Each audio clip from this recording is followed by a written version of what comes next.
제가 지난 한 주일 동안 좀 여러 가지 생각을 하면서, 어, 제가 그동안 주례했던 이 장례식 몇 번이나 했나 제가 생각을 좀 했는데, 뭐 여러 장례식을 제가 많이 했어요. 근데 제가 목회 나와서 제일 처음 했던 장례식이 기억이 났습니다.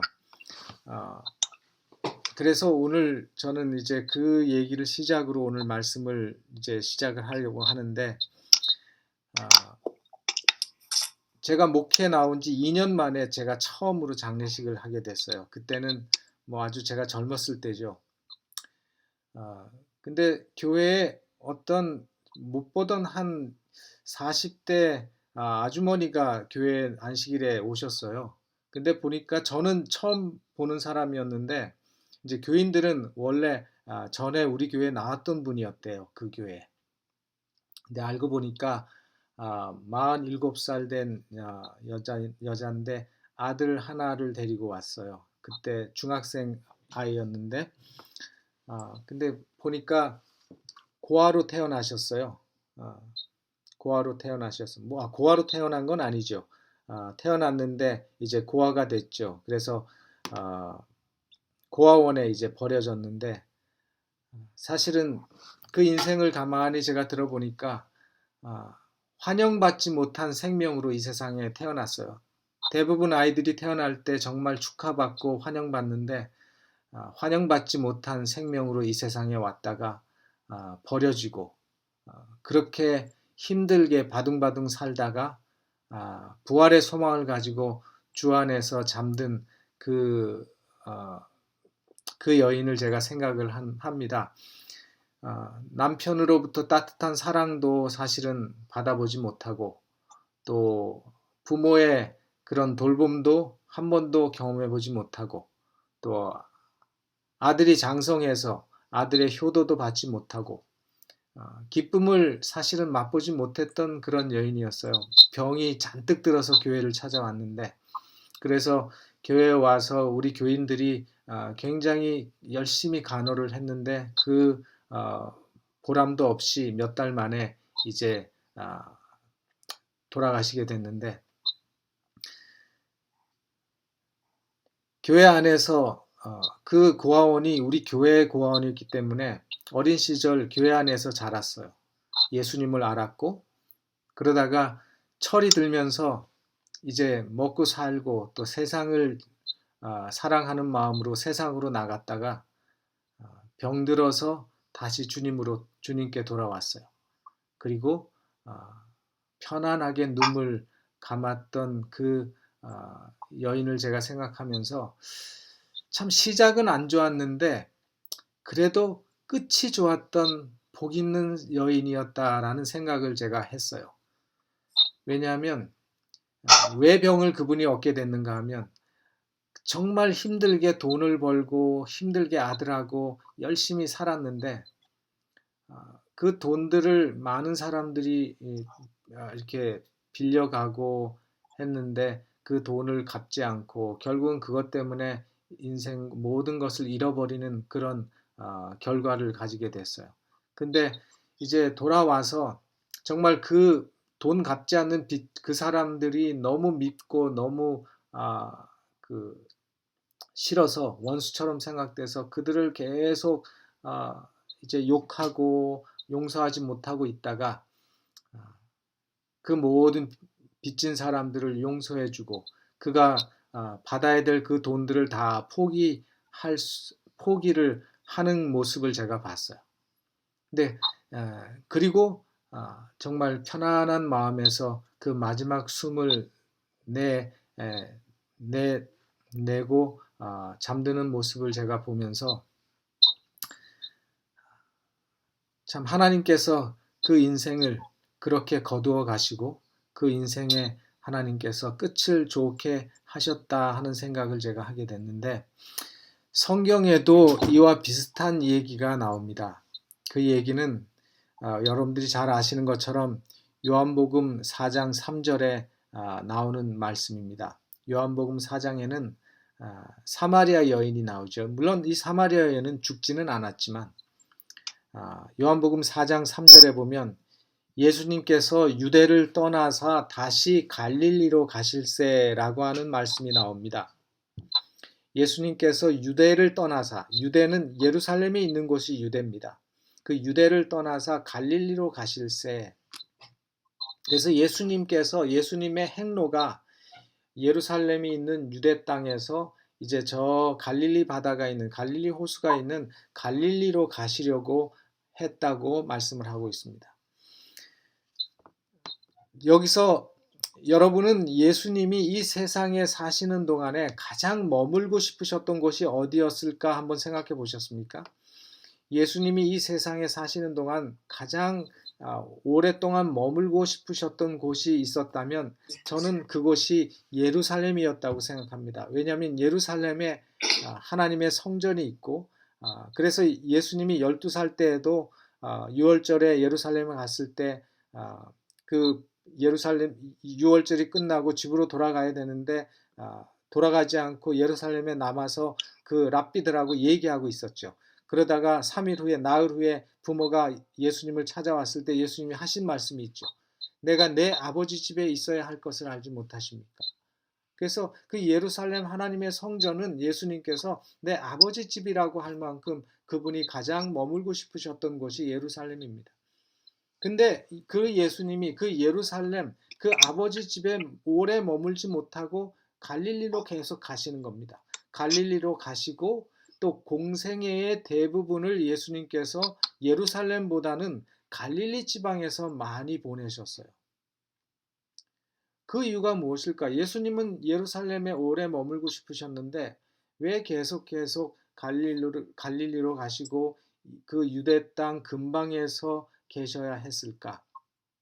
저는 그 답을 요한복음 1장 10절 11절에서 찾았습니다. 요한복음 1장 10절로 11절에는 이런 말씀이 있습니다. 그가 세상에 계셨으며 세상은 그로 말미암아 지은 바 되었으되 세상이 그를 알지 못하였고 자기 땅에 오매 자기 백성이 영접지 아니하였으나. 네, 유대 땅 예루살렘에는 너무 똑똑한 사람들이 많았습니다. 너무 성경을 잘 안다고 생각하는 사람들이 많았어요. 너무나 제잘난 사람들이 많았습니다. 서로가 자기가 더 의롭다고 내세우고 자기가 더 하나님의 율법을 더 잘 지킨다고 말하는 사람들, 서로 잘났다고 서로 높고자 싸우는 사람들로 가득한 곳이 바로 예루살렘이었습니다. 그런 곳에서 예수님이 계시기가 불편하셨을 것입니다. 또 예수님께서 하시는 말씀, 예수님은 그런 학식도 없고 그런 학벌도 없었기 때문에 예수님이 그들에게 말씀했을 때 그들이 예수님의 말씀을 잘 듣지 않았어요. 잘 받아들이지 않았습니다. 그래서 예수님은 소박한 사람들, 심령이 준비된 사람들, 무식한 어부들, 못 배운 농부들, 그런 마음이 겸손한 사람들이 있는 바로 그 갈릴리가 좋았기 때문에 갈릴리에 자주 거하셨습니다. 그리고 갈릴리에 많은 친구들이 계셨습니다. 다시 말해서 예수님을 예루살렘이 영접지 않았기 때문에 예수님께서 계속 다른 곳으로 가셨던 것입니다. 계속 거처를 옮기셨습니다. 저는 그 생각을 하면서 만약 예수님께서 내 마음에 들어오시려다가 내가 그분을 영접지 않을 때 그분은 혹시 다른 곳을 찾아 떠나신다고 생각을 해볼 때 얼마나 그것이 무서운 일입니까? 만약 예수님께서 우리 가정에 들어오시려다가 우리가 영접지 않으므로 다른 곳을 찾아가신다고 한번 생각해 보시기 바랍니다. 우리에게 그런 일이 있어서는 안 된다고 생각합니다. 그래서 요한복음 1장 12절에 보면 영접하는 자, 곧 그 이름을 믿는 자에게는 하나님의 자녀가 되는 권세를 주셨다라고 말씀하셨습니다. 이제 다시 요한복음 4장으로 제가 돌아가서 요한복음 4장 3절에는 예수님께서 유대를 떠나서 다시 갈릴리로 가시려고 하는데 4절에 뭐라고 말했는가 하면 사마리아로 통행하여야 하겠는지라 라고 말씀을 하셨습니다. 예수님이 당신의 어떤 의지를 보이셨습니다. 보통은 유대인들이 사마리아를 통행하는 것은 피해서 가는 것이 일반적인 행로였는데 예수님이 그쪽을 통해서 가겠다고 결심을 하신 것입니다. 그래서 아침 일찍부터 부지런히 80리의 길을 걸어서 정오쯤 돼서 수가라고 하는 운물가에 도착을 하신 것입니다. 이제 요한복음 4장 5절부터 7절에 나오는 말씀은 제가 성경을 좀 보여드리도록 하겠습니다. 요한복음 4장 5절부터 7절입니다.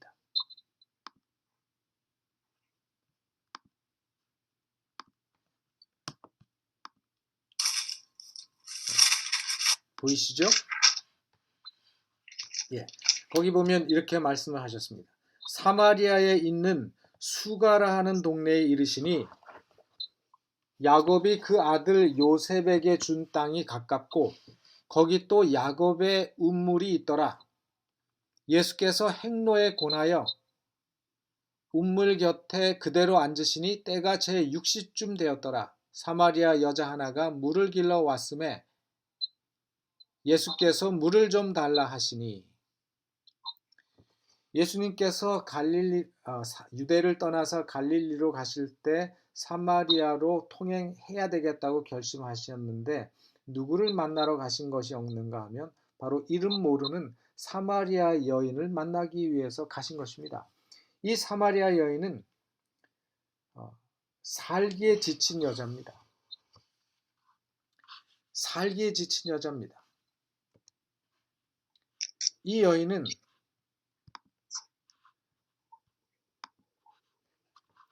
만족이 없었습니다. 기쁨이 없는 여인이었습니다. 행복하지 않은 여인이었습니다. 남자를 5번이나 바꿔봐도 별 수 없고 만족도 안 되고 행복하지도 않았던 그런 여인이었습니다. 이런 여인을 만나기 위해서 예수님은 새벽부터 길을 재촉하여 오신 것입니다. 근데 이스라엘의 그 지형을 보면 그 유대 땅에서 사마리아로 가는 길은 평지길이 아니에요. 굉장히 험한 광야길이고 산지고 험한 길입니다. 그런 길을 예수님께서 재촉해서 열심히 걸어서 그 정오에 사마리아 여인을 만났습니다. 근데 이 요한복음 4장과 요한복음 3장에는 예수님이 만난 두 사람의 얘기가 나옵니다. 두 사람을 예수님이 만나셨습니다. 요한복음 3장에는 누구를 만나셨는가 하면 사마리아 여인을 만나시기 전에 4장에는 사마리아 여인을 만났는데 사마리아 여인을 만나기 전에 3장에서는 니고데모라고 하는 이 바리새인 율법사 그리고 그 당시에 산헤드린 회원이었던 아주 높은 관직에 있는 그런 지위 높은 사람을 만났어요. 근데 이 니고데모와 지금 요한복음 4장에 이 사마리아 여인을 만나는 이 이야기를 가만히 두 개를 비교해 보면 두 개가 굉장히 비슷한 점이 많습니다. 차이점은 뭔가 하면 신분이 달라요. 니고데모스, 요한복음 3장에 나오는 니고데모라고 하는 사람은 유대인이고 남자죠. 근데 사마리아에서 만난 이 사람은 여자였어요. 그리고 유대인이 아니라 그 당시의 사람들이 개처럼 취급하는 사마리아 여인이었어요. 그래서 신분이 다르죠. 유대인이고 또 니고데모는 아주 유식한 신학자고 아주 부자였고 또 흠없는 그런 의인이었고 그 다음에 율법을 잘 아는 사람이었고 산헤드린 회원이었고 관직이 아주 높은 사람이었습니다. 그리고 그 니고데모는 밤에 만났어요. 근데 이 사마리아 여인은 뭐 얼마나 학식이 있는지 모르지만 적어도 니고데모보다는 학식이 없었을 거예요. 가난하고 손가락질 받는 유대인들은 이제 이 사마리아 여인은 남편이 다섯 번을 바꿔봤잖아요. 근데 유대인들은 그 유대인들의 율법에는 결혼을 3번까지는 해도 괜찮아요. 죄인 취급하지 않습니다. 유대인들의 율법에는 자기들이 만든 그 유대인들이 만든 관습에는 3번까지는 결혼해도 괜찮아요. 근데 네 번째부터는 죄인 취급을 합니다. 근데 이 여인은 남편이 5번째 남편이 있어요. 그러니까 죄인 취급을 할 수 있는 그런 여인이란 얘기죠. 근데 이 여인은 예수님이 대낮에 만났어요. 니고데모는 밤중에 만났고 사마리아 여인은 대낮에 만났어요. 그런 차이점이 완전히 정반대죠. 근데 두 사람의 이 이야기에서 공통점이 있는데 일단은 오고 가는 대화가 굉장히 비슷해요. 어떤 면에서 비슷한가 하면 예수님이 화제를 계속 바꾸시고 예수님이 계속 그 사람의 어떤 뭔가 전곡을 찌르는 말씀을 계속 하십니다. 공통점이 있는데 또 하나는 뭔가 하면 니고데모가 예수님을 밤에 찾아온 이유가 있어요. 밤에 예수님을 니고데모가 찾아온 이유는 자신을 숨기기 위해서 사람들의 눈에 자신이 노출되는 것이 싫어서 그는 밤에 예수님을 찾아왔어요. 자존심이죠. 그래서 그가 학식도 높고 높은 관직에 있는 자신인데 저렇게 젊은 아무 신분도 없는 저 예수를 내가 찾아간다고 하는 것이 자존심 상하는 일이었어요. 그래서 사람들의 눈에 띄지 않도록 하기 위해서 아주 밤중에 예수님을 찾아왔죠. 근데 이 사마리아 여인은 낮에 우물가로 나온 이유가 대낮에 햇빛이 뜨거운 대낮에 나와야 사람들을 만나지 않기 때문에 사람들을 만나고 싶지 않았어요. 그래서 자기가 사람들 앞에 노출되기가 싫었던 것이죠. 그런 면에서 이 여인도 사람들한테 노출되기가 싫어서 사람들이 잘 안 나오는 정오의 우물에 물을 길러 왔어요. 둘 다 어둠의 사람입니다. 그리고 비슷한 대화가 오고 갔어요. 니고데모하고는 바람 얘기하다가 물 얘기하다가 거듭남에 대해서 얘기하다가 다시 태어나야 된다는 얘기를 하다가 그 나이 든 사람한테 그런 얘기를 했어요. 계속 화제를 바꾸면서 그 사람의 관심을 예수님께서 원하시는 쪽으로 이끌어 가셨어요. 이 여자와의 대화도 보면 물 얘기하다가 마시는 물 얘기하다가 예수님께서 남편 얘기로 화제를 바꾸십니다. 그러니까 이 사마리아 여자의 얼굴색이 변하는 것입니다. 사실은 그것 때문에 이 뜨거운 낮에 왔는데 말이죠. 그래서 요한복음 4장 17절에 있는 말씀을 보면 여자가 얘기합니다. 요한복음 4장 17절에 있는 말씀을 제가 보여드리겠습니다.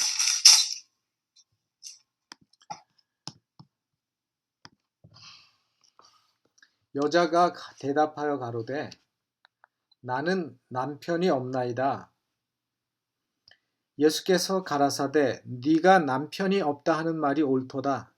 네가 남편 5이 있었으나 지금 있는 자는 네 남편이 아니니 네 말이 참되도다. 예수님은 그 여자에 대해서 그 여인의 일생을 한눈에 보고 계신 것이었습니다. 예수님은 이 손가락질 당하는 여인, 남편을 5번이나 바꾸어 봤는데도 만족지 못하고 지금 사는 사람도 자기 남편이 아닌 그런 뭔가 숨기고 싶은 뭔가 부정하고 뭔가 부도덕한 이 여인, 그러나 뭔가를 갈급하는 의에 줄이고 목마른 이 여인의 갈증을 보셨어요. 그래서 목마른 물에 대해서 얘기하면서 갑자기 남편 얘기로 화제를 바꾸셨습니다. 그랬더니 이 여자가 또 화제를 바꿉니다. 요한복음 4장 23절에 아버지께 참으로 예배하는 자들은 신령과 진정으로 예배할 때가 오나니 곧 이때라. 아버지께서는 이렇게 자기에게 예배하는 자들을 찾으시느니라. 예, 이 여인은 뭐는 가지고 있었는가 하면 그가 정말 신실하고 의롭게 살지는 못했지만 그가 정말 사람들의 손가락질을 받고 살았지만은 하나님께서 신령과 진정으로 예배하기를 원하는 그런 사람들을 찾고 계신다는 사실을 그는 알았어요. 그날 이 아침에 예수님께서는 예루살렘에서 저 멀리 80리나 떨어져 있는 사마리아 성에 있는 이 여인의 갈급함을 본 것입니다. 그래서 이 예수님은 이 사마리아 여인의 한숨을 들으셨어요.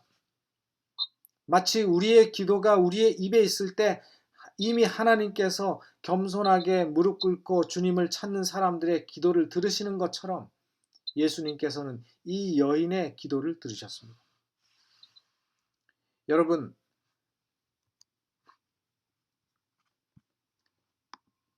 이 사마리아 여인에 대해서 한번 조금 더 생각을 해 보시겠습니다. 이 사마리아 여인은 적어도 자신의 부족을 아는 사람이었습니다. 그 삶이 자신의 마음에 들지 않고 자기가 좀 잘 살아보기 위해서, 변화를 위해서 혼자 어지간히 노력하고 애를 써보았을 것입니다. 그렇게 애를 써봐도 자기의 뜻대로 되지 않았어요. 자기의 인생이 자기의 뜻대로 되지 않았던 것을 그가 압니다. 정말 올바로 바르게 살면서 하나님 앞에 정직한 삶을 살고 싶은 그런 마음이 있었는데 주변의 상황이 그를 도와주지 않았는지 모릅니다. 그러나 이 여인은 자신의 부족을 아는 사람이었습니다. 자신에게 있는 부끄러움, 자신에게 있는 문제가 뭔지, 다른 사람에게 숨기고 싶은 것이 있다는 사실을 그가 알고 인정하는 사람이었습니다. 그리고 그 자신이 숨기고 싶은 그 부끄러움 때문에 고민을 많이 한 사람이었을 것입니다. 그리고 이 여인은 하나님께 정말 참으로 진정으로 예배하는 길이 무엇인지를 그는 찾고 싶었던 여인이었습니다. 우리는 성경에서 그 얘기가 안 나왔기 때문에 이 사마리아 여인의 삶이 어떻게 무엇 때문에 그렇게 망가지게 되었는지는 우리가 잘 알지 못하지만 이 여인의 마음의 중심에 있는 올바른 신앙을 하고 싶은 마음, 올바른 예배를 하고 싶은 마음, 하나님을 올바로 예배하고 싶은 마음, 올바른 예배를 찾고 있었다는 사실은 우리가 그 예수님과의 대화 속에서 짐작할 수 있습니다. 그는 예배하는 장소에 대해서 관심이 많았어요. 그 예배하는 장소에 관심이 많다는 사실은 그가 메시아를 기다리고 있었다는 사실을 말해줍니다. 이 사마리아 여인은 어쩌면 막 살고 있었지만, 그 형편에 되는 대로 살고 있었지만 그 마음속에 항상 이게 아닌데, 이건 아닌데, 마음속 깊은 곳에서부터 뭔가 다시 살아보고 싶은 그런 마음을 예수님께서, 하나님께서 보셨다는 사실입니다. 그리고 하나님께서 그 여인의 마음 깊은 곳에서부터 들려오는 그 기도를 들으셨고 그 기도에 응답해 주기 위해서 그 여인을 만나러 오신 것입니다. 그래서 이 요한복음 4장 25절에 있는 말씀을 보면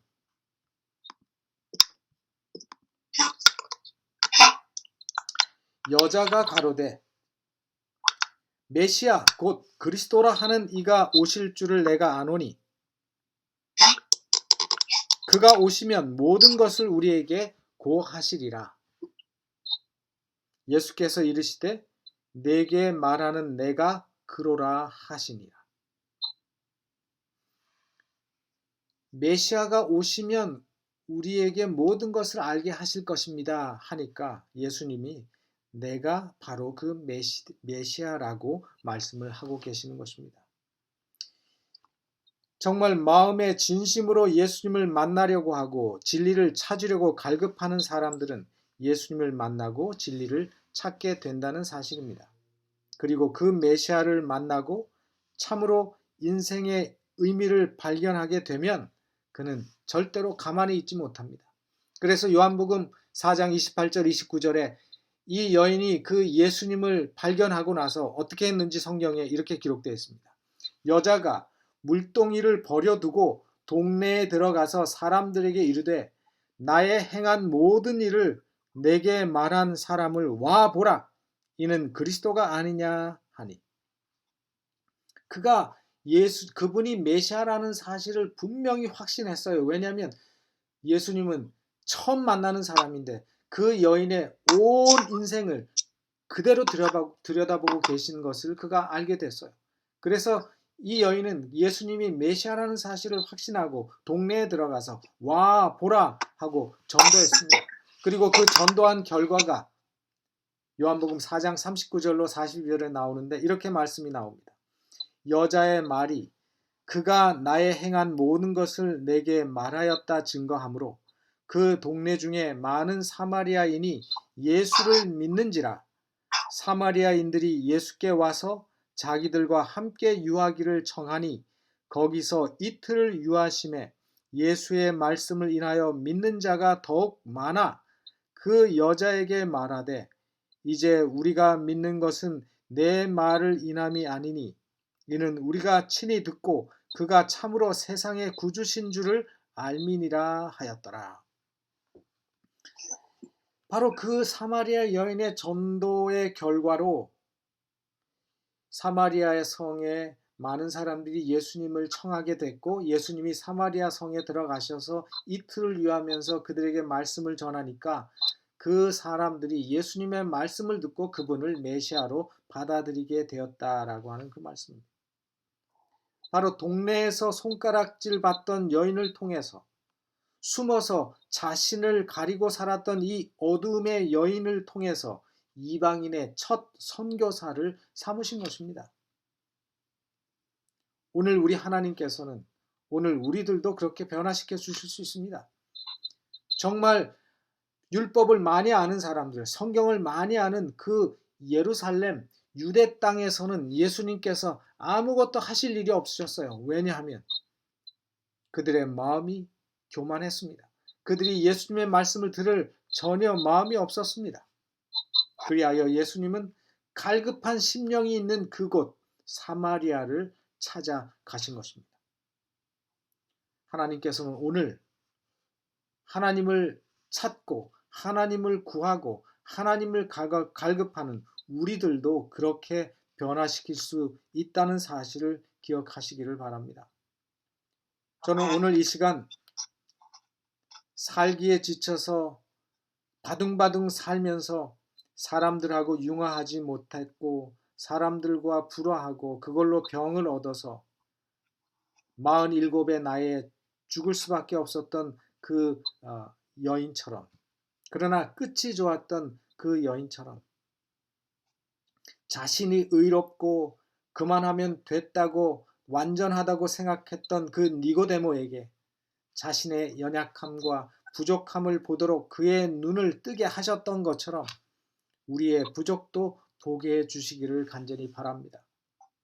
아멘. 5번이나 터지고 찢어진 인생을 꿰매 보았지만 또 터지고 또 터진 그 사마리아 여인을 만나시고 아름답고 활기 있는 인생으로 바꿔 놓으신 그 예수님이 우리의 인생도 그렇게 고치시고 새로운 삶으로 변화시켜 주실 수 있다는 사실을 믿으시기를 간절히 바랍니다.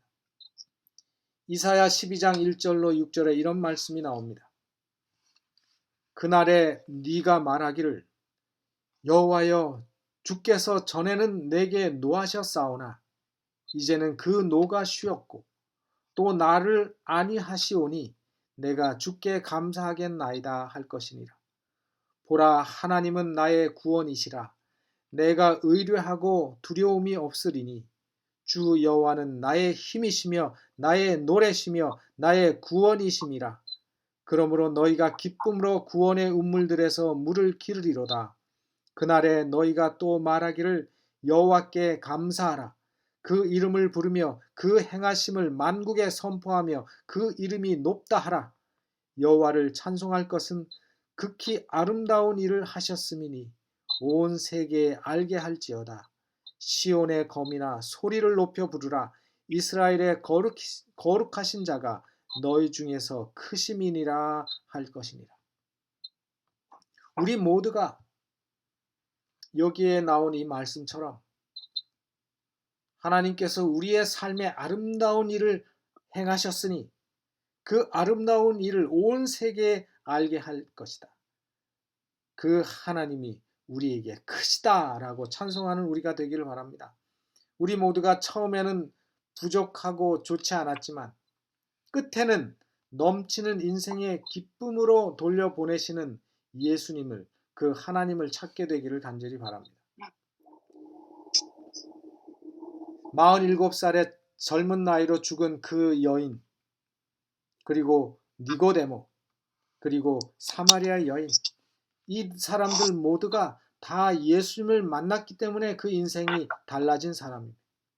우리도 지금은 부족하고 아직 부족하고 변화되지 않은 나의 모습이 있기 때문에 어쩌면 실망스럽지 모르지만은 우리에게는 희망이 있습니다. 왜냐하면 우리에게는 하나님이 계시기 때문에 그렇습니다. 끝이 좋은 사람들은 항상 자신의 부족과 자신의 연약함을 인정하고 아는 사람이라는 사실을 기억하시기를 바랍니다. 하나님께서 오늘 우리의 삶을 그렇게 아름답게 바꾸어 주시기를 바랍니다. 그리고 우리의 마음속에 갈급한 마음을 가지게 되기를 간절히 바랍니다. 우리의 마음에 갈급한 마음, 하나님을 향한 갈급한 마음이 있고 우리의 마음속에 내 자신의 부족과 약함을 인정하게 될 때 우리의 끝은 좋아질 수 있습니다. 왜냐하면 예수님이 그런 사람을 찾으셔서 그런 사람들에게 변화의 아름다운 능력을 주시기 때문에 그렇습니다. 내 자신의 부족을 알고 뭔가를 찾는 사람들, 진리를 찾는 사람들, 의를 찾는 사람들, 이런 사람들은 주님을 만나게 된다는 사실입니다. 그리고 이런 사람들의 끝은 좋을 수밖에 없다는 사실을 우리 모두가 잊지 마시기를 바라고, 저는 우리 모든 성도들이 저를 비롯해서 끝이 좋은 사람이 되기를 원합니다. 그리고 그런 끝이 더 좋은 사람이 되고 싶습니다. 그리고 여러분도 그 끝이 좋은 사람이 되는 클럽에 초청하고 싶습니다.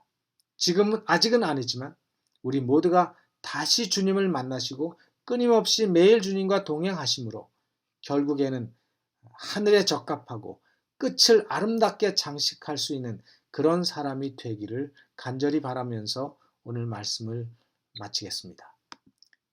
기도하시겠습니다. 하늘에 계시는 저희들의 아버지 하나님, 오늘도 우리에게 주의 거룩하신 말씀을 통해서 소망을 주시고 용기를 주시고 희망을 주시니 감사합니다. 5번이나 터진 인생을 꿰매고 꿰맸지만 만족이 없었던 그 사마리아 여인을 아름답게 변화시켜 주셨던 것처럼 우리의 만족스럽지 못한 우리의 인생을 주님께서 하나님 안에서 주님과 함께 아름다운 인생으로 만들어 주셔서 우리의 인생도 정말 끝이 아름답고 끝이 좋은 하나님의 나라에 적합하고 하나님 나라를 상속받는 거룩한 하나님의 백성들이 되도록 도와주시옵소서.